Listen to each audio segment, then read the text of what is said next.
Hello there, ladies and gentlemen, boys and girls, children of all ages. My name is Mr. Dog About Fifi, and welcome back to Heart of Iron 4, the New World Last Days of Europe. Now, in the last video,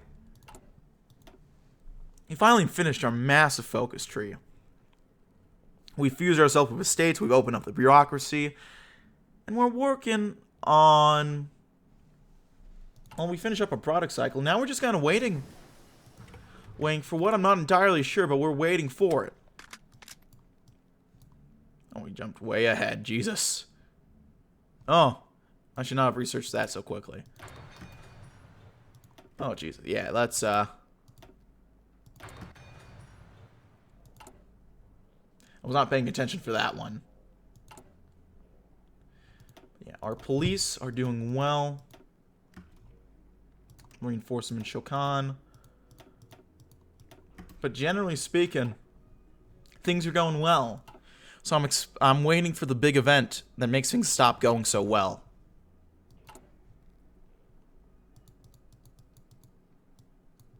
Because I know our content is not over yet. There's still some time yet for things to go horribly wrong. Whenever that happens.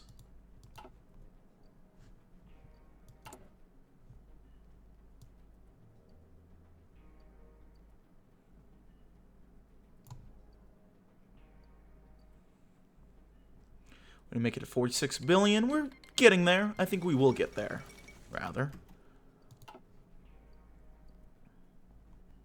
Stuff's happening in Yemen. Big surprise, I know.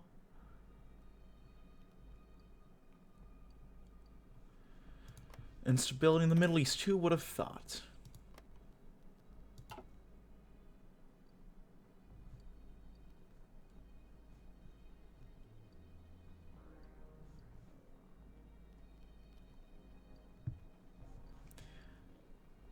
Shoot,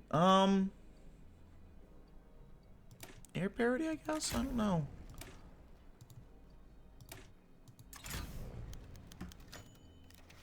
That stain is finally gone. That's going to help us a nice amount.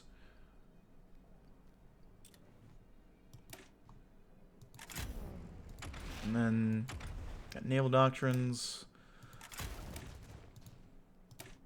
Sitting on these for a while, I realize. I mean, we haven't really had much of a need to do any of these. Guess we'll do combined operations. It's usually the standard one to go for. Will that get us anywhere? Are we going to use them? Probably not. But, might as well hang on to them.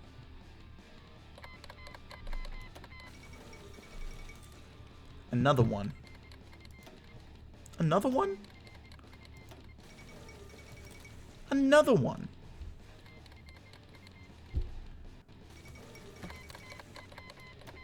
Oh dear Lord, this is...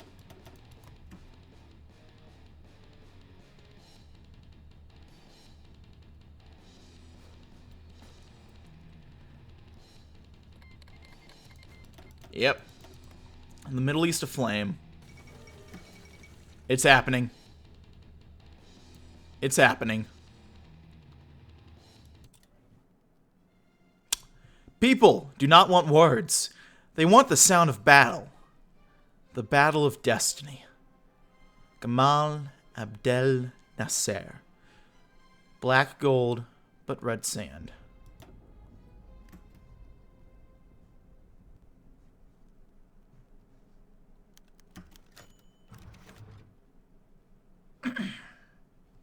Even if the fires of the Middle Eastern oil fields were a world away from Guangdong, the events were still palpable and immediate. Plastics, that wonder material, are so useful for insulating electronics and absorbing the heat generated by Guangdong's myriad product catalog. When the flow of oil stopped, the hoarding began, first by the companies that could see the storm approaching, and then by the average consumer when the average price had risen threefold. Scarcity, when mixed with fear and uncertainty, proves highly combustible. As a plastic shock spread from commodities trading floors to boardrooms to the living room, rumors spread about what would disappear next. Food? Clothing? Stationaries? Men and women alike flooded their local supermarkets and corner shops, seeking to buy in bulk anything that would provide them some security. Better now, they reasoned, while the press was right. It was a frenzy, a feeling of a world coming undone. Above them, suited executives furrowed their brows and sucked their teeth at the projected losses, the red ink filling row after row on ledgers, projected on solitary screens, costs overrun, falling demand, undershot targets. The numbers all told a single story, and they braced themselves for difficult times to come. Far beyond the confines of Guangdong, bureaucrats and politicians skittered through the hallways of power in Tokyo, and as unsettled by the oil crisis as their compatriots in Koshu. With the bigger picture in mind, they concerned themselves with how best to serve Japan's interest, leaving Guangdong far behind. The machine comes to a halt. Matsushita and Decipher Singers, both Empire of Japan and the Republic of China. Uh-oh.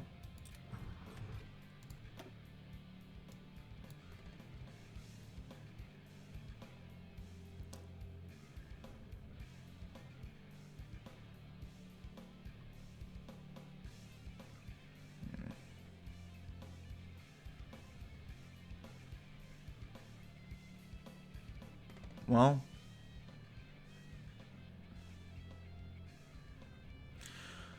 whew.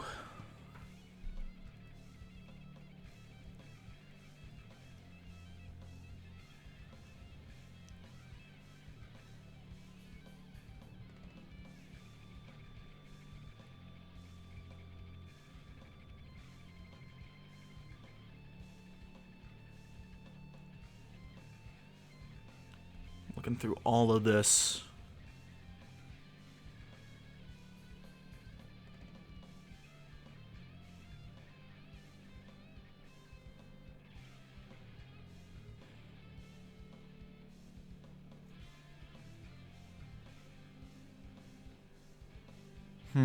Okay.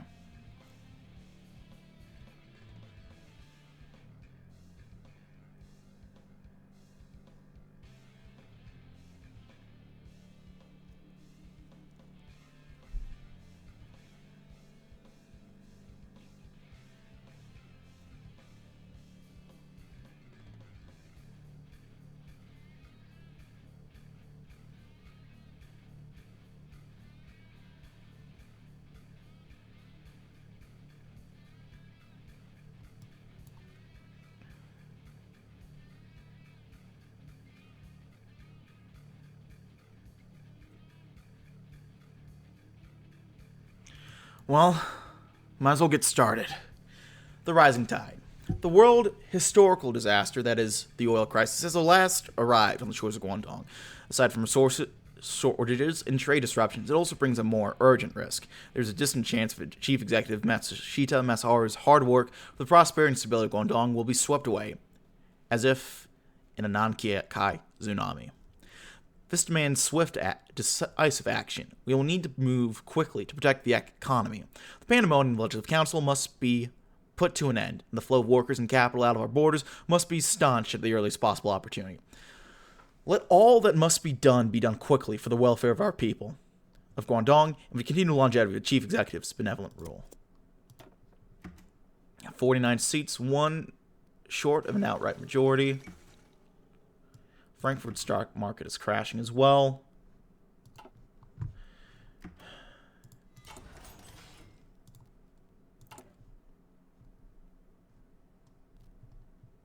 Japan and China isn't the most happy with us.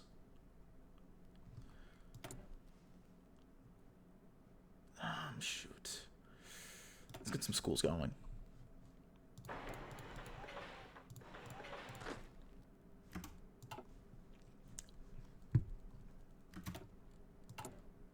Production will do that. Of all the tycoons with stake in Guangdong business, Masaharu was the first to grasp the existential threat the oil crisis in the Middle East posed with 5 companies. It's a company that maintained myriad assembly lines with a great deal of automation and electronic construction. Guangdong was a glutton for raw resources, oil especially. If the oil dried up, the power went out. If the power went out, the assembly line shut down. If the assembly line shut down, the lifeblood of Guangdong froze in its veins, and no product could be assembled nor exported. As he sat at his desk reading the morning paper, Matsushita felt an overwhelming sense of dread.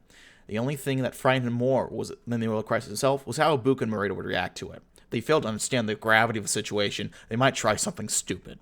Guangdong couldn't afford stupidity right now. It needed stability. Challenging times.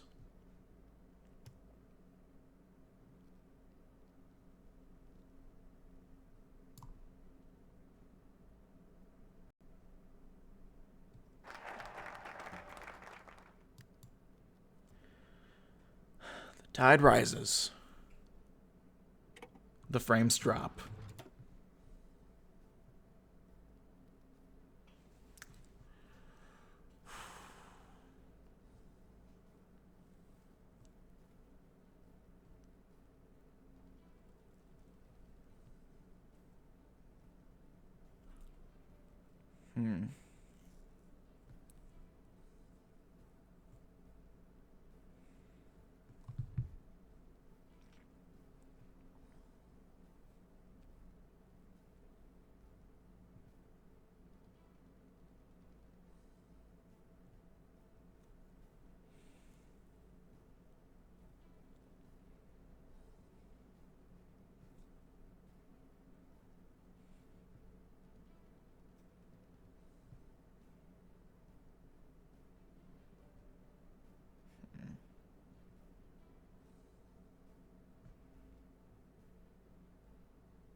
Curious if there's going to be a new mechanic that pops up. I want to check to see that.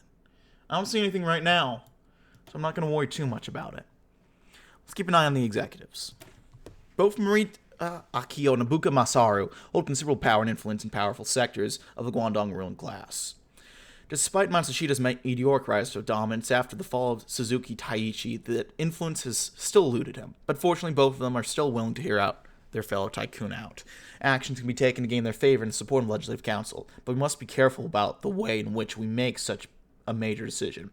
Will come at a steep price, starting with the expansion of either Morita or Ibuka's influence in Guangdong, and possibly going downhill from there.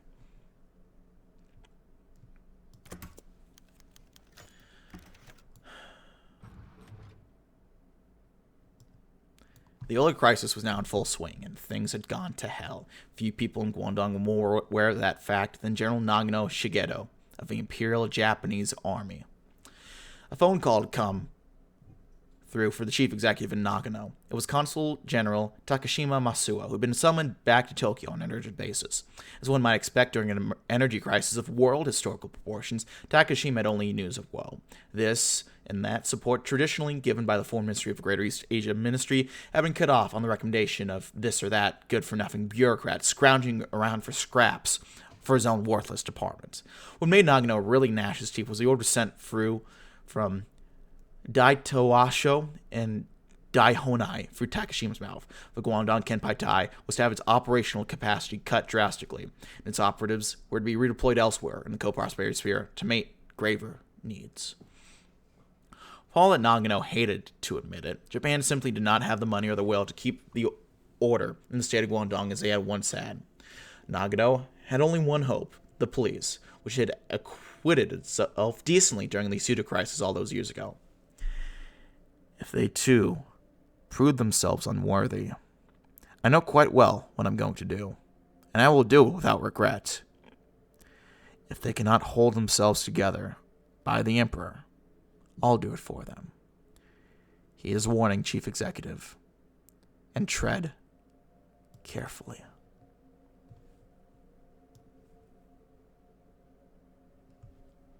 It's happening again.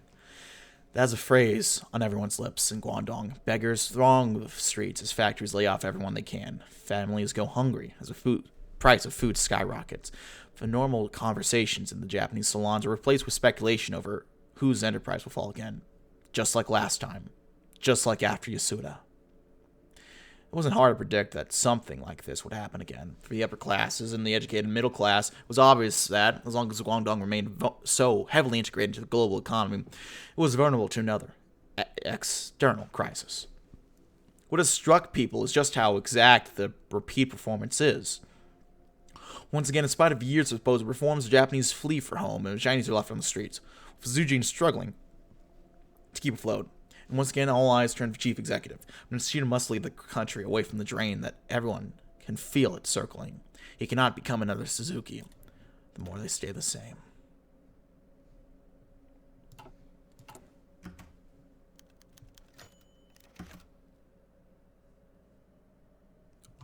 Masaharu had seen the reports regarding the new crisis facing state. For the oil crisis, all the news and internal signals he had been receiving over the past week were all bad. With the oil from the Middle East expected to dry up within the upcoming weeks, most of Guangdong's vital interests would be forced to come to a grinding halt.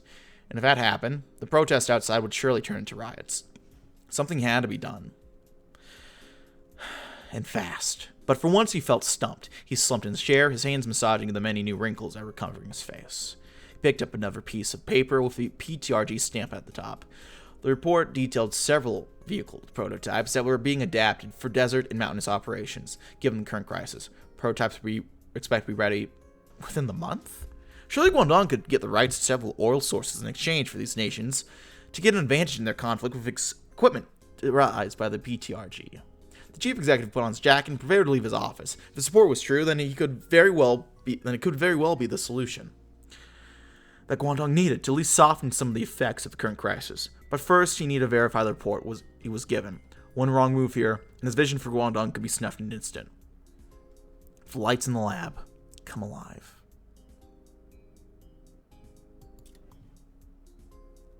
Oh, a helicopter. There we go. Get ourselves a general. Get this guy going. And where can we go from here?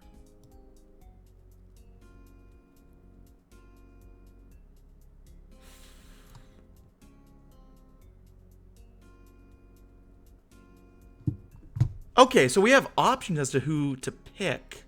That is interesting.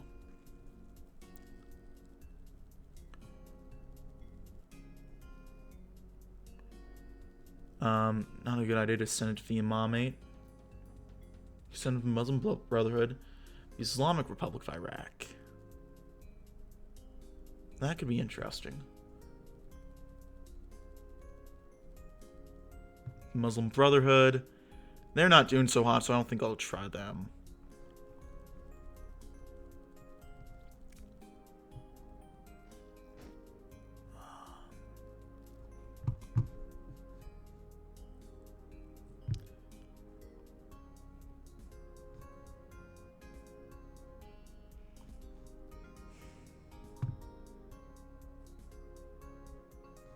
I don't trust the Imamate.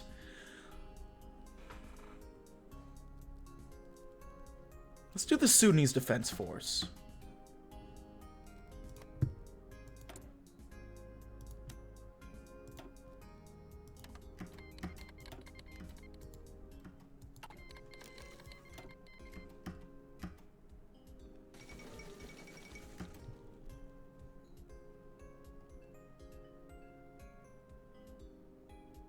Offense supporting the Mano River Pact. That's a bold strategy, Cotton, but we'll see if it works or not.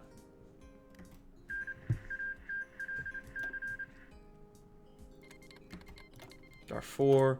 What do we need to do? Nighttime operation in the desert, mountainous operations, equipment's part of a battle plan, and combat width. What's the heat here? It's pretty hot.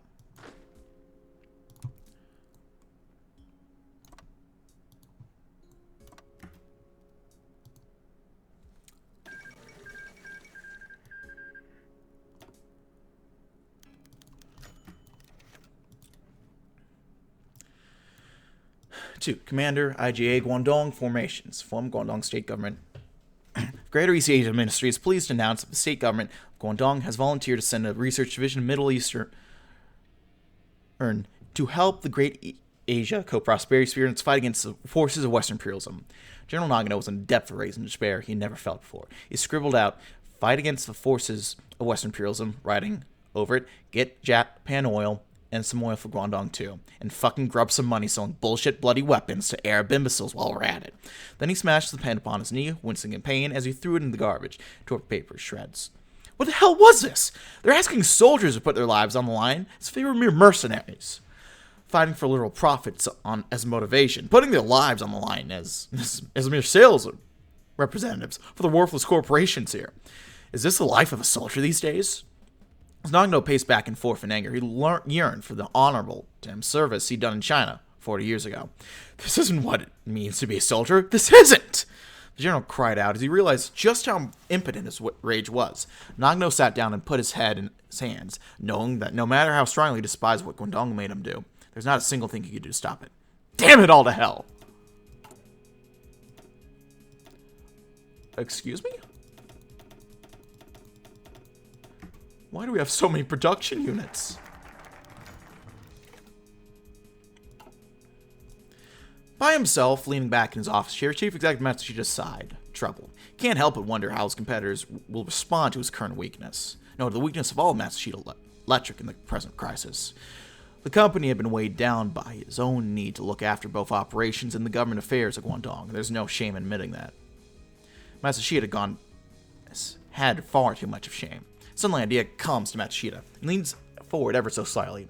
He might convince his competitors to support him through the crisis, which they might see as an opportunity to wrest control from them, and thereby allow them to take the brunt of the blame for the unpopular decisions that must be made.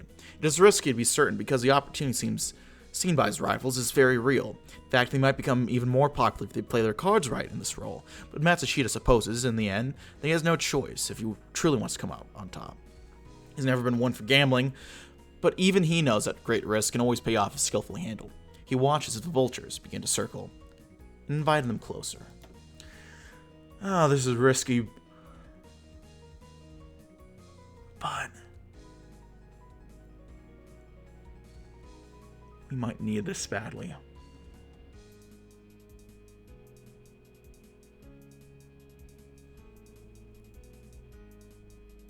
Shit, okay.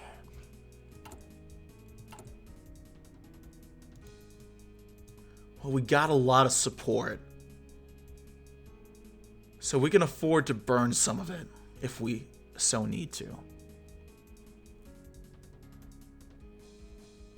Let's look at the greatest crime. As the world descends into yet another iron hell of instability, the economy of Guangdong, one of its great examples of co-prosperity sphere, is faltering and on the edge of collapse. The profits of every corporation in Guangdong are threatened. They cannot be allowed to fold. If the corporations begin to lose money, it would throw Matsushita leadership into question and ruin his reputation. This cannot be borne. Matsushita Konosuke once said, if we cannot make a profit, that means we are committing a sort of crime against society. His adopted son and heir, Masahiro, remembers those words and agrees with them 100%. The name of Guangdong of filial piety, of saving his own hide, Masahiro will play the crime fighter by saving as many corporations as he can. Go, go, go. Come on.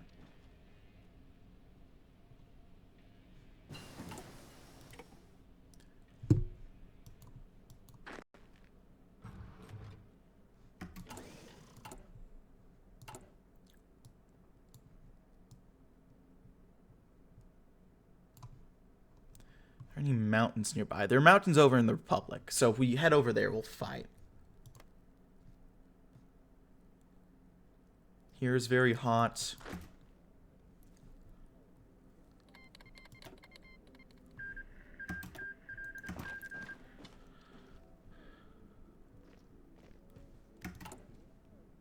Whew! Shit, we're already started. We've knocked out a good amount of these already. Look at that. Nishimura watched as a new helicopter came back from the latest combat mission, carrying a few members of his company. As they disembarked, he noticed that the frame of one of the choppers was peppered with bullet holes. Some of the departing soldiers looked at the damage nervously as they got out. Matsushita's new chopper was certainly welcomed by the men. They had dual attack transport capabilities. No one had to worry anymore about being pinned down under fire with no air support. That wasn't to say, of course, that there weren't issues with them. The pilots in particular were always complaining about how thin-skinned they were and how flying one made them as easy to shoot down as someone piloting a hot air balloon. Jokes often went around about MPs sentencing undisciplined soldiers to ride shotgun in a chopper on their next mission. You had to be crazy to fly one, so they said. It wasn't like any of them had a choice. This was the military after all. And we do as we're told. Oh, shit, we are not quite there yet, GDP-wise. We're close. But still no cigar. quite yet. I was about to say, it was weird that we got that many.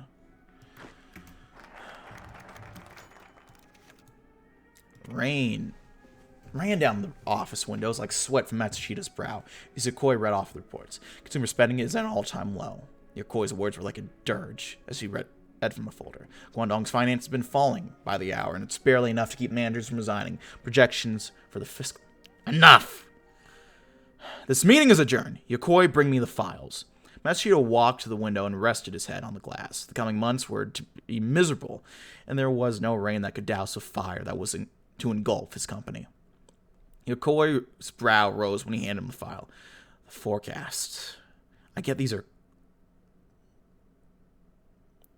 classified files, but I know they'll be in safe hands. Matsushita narrowed his eyes at the minister. Sarcasm, Yokoi? If you're concerned with the document storage, just make a copy for yourself. Would that ease your mind? Yokoi replied with a roll of the eyes, leaving Matsushita himself. I will make it so. The noose began to tighten.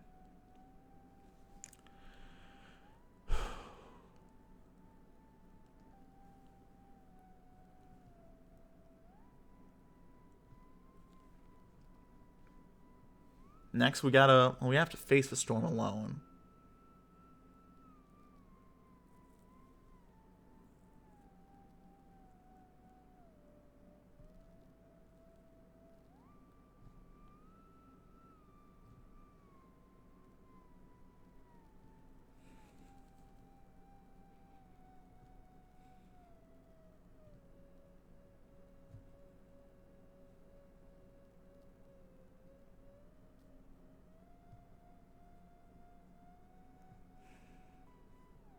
We'll face the storm alone. Alas, all the protestations of the members of the co-prosperity sphere that we are a rising star and critically important to the triumph of Pan-Asianism were all for naught. In our time of need, our so-called allies left us to hang, and we are now forced to fight alone. But Matsushita has not been caught off guard by this crisis. The Guangdong situation has turned out worse than even the most pessimistic official in the state could have thought. Our chief executive remained unfazed. Our own initiative, trusting in Matsushita's wise leadership, the state of Guangdong and its people and corporations will rise out of the chaos stronger and more experienced than ever before. That guy's sick. That sucks. That's hot. Not that it matters. We're still kicking ass over here.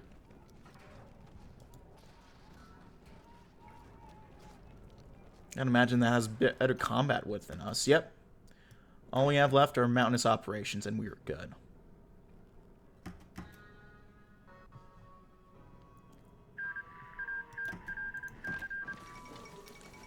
Royalist victory in Yemen. That helps us more than it hurts.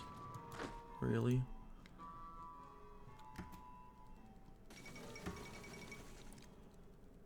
Nay Braga, interesting.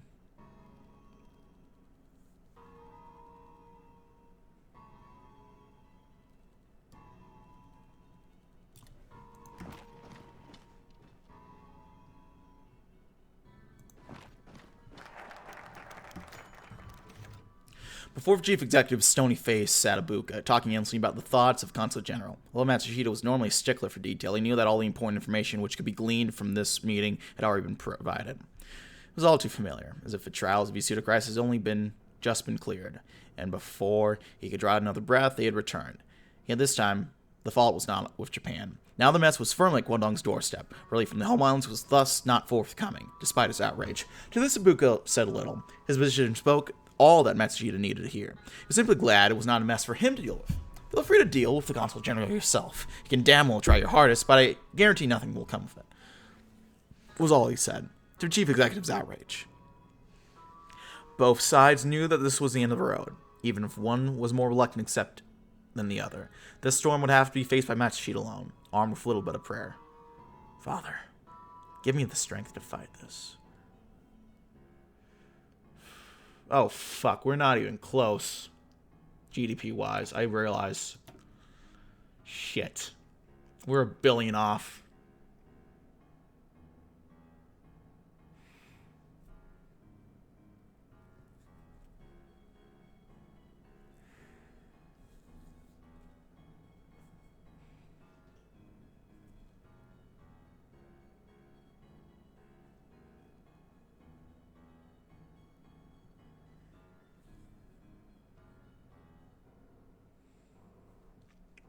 We'll scale back production.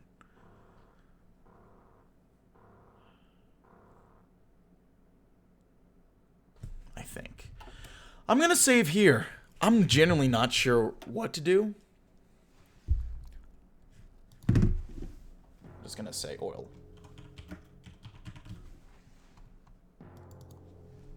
This is going to be a turning point of the series. Also, I don't know what happened with my timer. So, oh, there it is. Okay. I wasn't quite sure how much time we had. We have 8 minutes, at least until this video ends.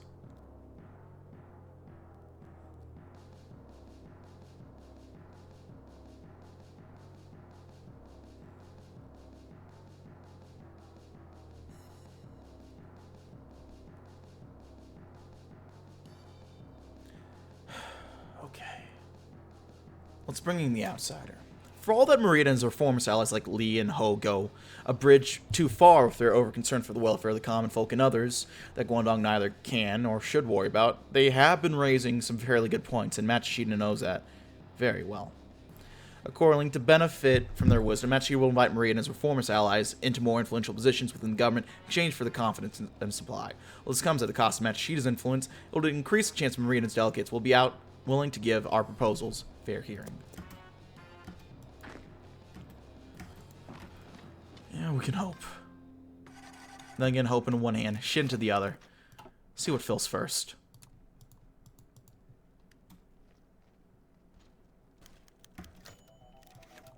Philo Crisis was having its way with Guangdong. The business its leadership was forced to drop everything and pick up the pieces, just as their predecessors in the last decade had been forced to do when Yasuda collapsed.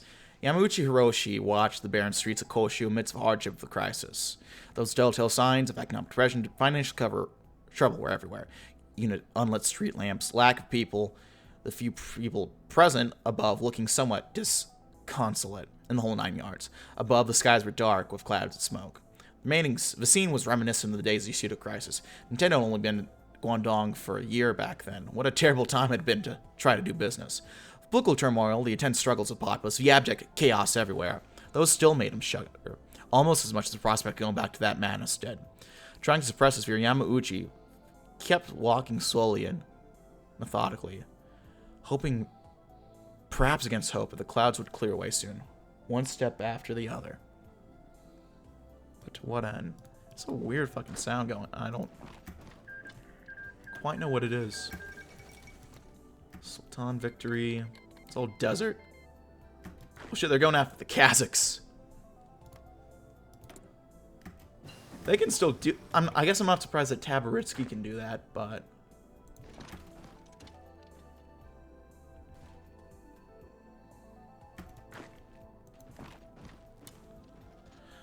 Need these guys to retreat into mountains. That's not mountains. Pressure had been mounted on all sides during the oil crisis, and eventually Masahara came to a realization that galled him beyond belief. He simply not had the wherewithal to see an end to this crisis on his own. So swallowing his bitterness at being put into such a pass by factors that convinced himself were entirely outside of his control, he called Morita Akio, head of Sony, and asked for his support. Morita's demands were nuisances at best. At worst, they would be grounds to laugh him out of the office on a normal day. But times were darker than they had been in years since Yasuda. Matsushita could not now go running to Ibuka after having snubbed him like that. So Matsushita swallowed his displeasure and accepted the demands without question. Rights for genuine populace? Agreed. Support for the Zhejiang community of Guangdong? Fine. Liberalization restrictions? Very well. A reduction in Matsushita control in some areas? Fine. In the end, Morita came out happy. Matsushita left somewhat satisfied. But the bitterness and sense of imminent doom refused to let him be. A good deal or not?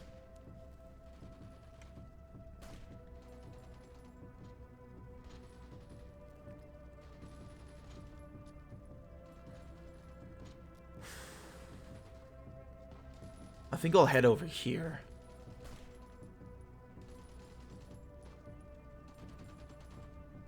We'll do emergency R&D grants. The world historical disaster that is the oil crisis inflicted grievous wounds on one sort or the other on all 5 companies of Guangdong, particularly the Big Five.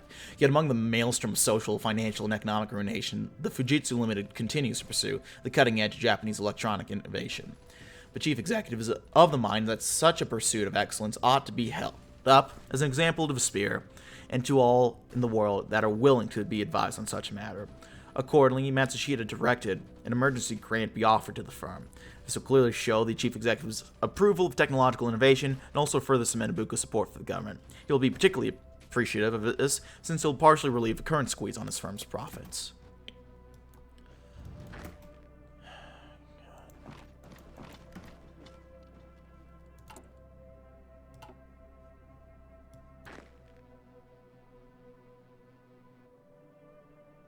That's going to go...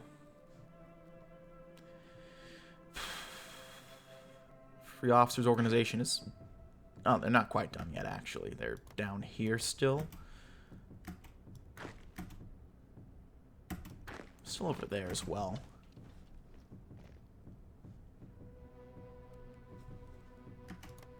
That was in mountains.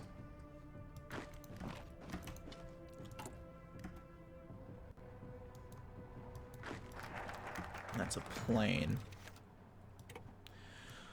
Almost as soon as he got into work that morning, Kaiichi was told to report to his supervisors. It had certainly taken them long enough. He put an application to an R&D grant nearly 2 months ago. One stepped in his boss's office, though, and immediately said something wrong. Mr. Maira, please take a seat. There's some news you want to hear. They rejected it, didn't they? They rejected it. Why? We're Matsushita, aren't we? We're part of the government. What the hell is this? Calm down. Grant went to Fujitsu instead. I'm sorry, Mr. Mahira, but that's just how it ended up. It was a political thing, I'm told. There's nothing we can do about it. Bullshit. This political bullshit. I thought this whole thing was meant to make politics irrelevant. Come on, you know some people in the Legislative Council, don't you? Can't you make this happen? No. No, I can't. It's a political thing, as I said. This discussion is over. Get back to work, and please, Mr. Mahira, don't take it too personally. It's politics. It happens. The dream falters. Alright.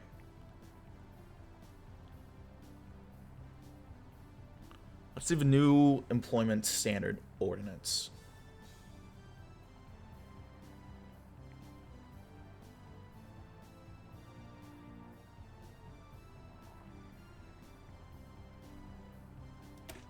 For years now, Morita Akio's campaigned incessantly for stronger enforcements and better labor standards for the common workers of Guangdong. He considers a decision of this kind to be an investment in the very future of Guangdong. As a happy, healthy worker works hard and better, our chief executives cannot help but see the merit of his proposal, all the more since he has seen it mesh with his own experience. Accordingly, with the backing of Morita's reformist faction, the chief executive shall introduce a new bill to the Legislative Council with a view on improving the current rights of Guangdong workers. It's a tricky line we have to walk, for sure. Alpha sound.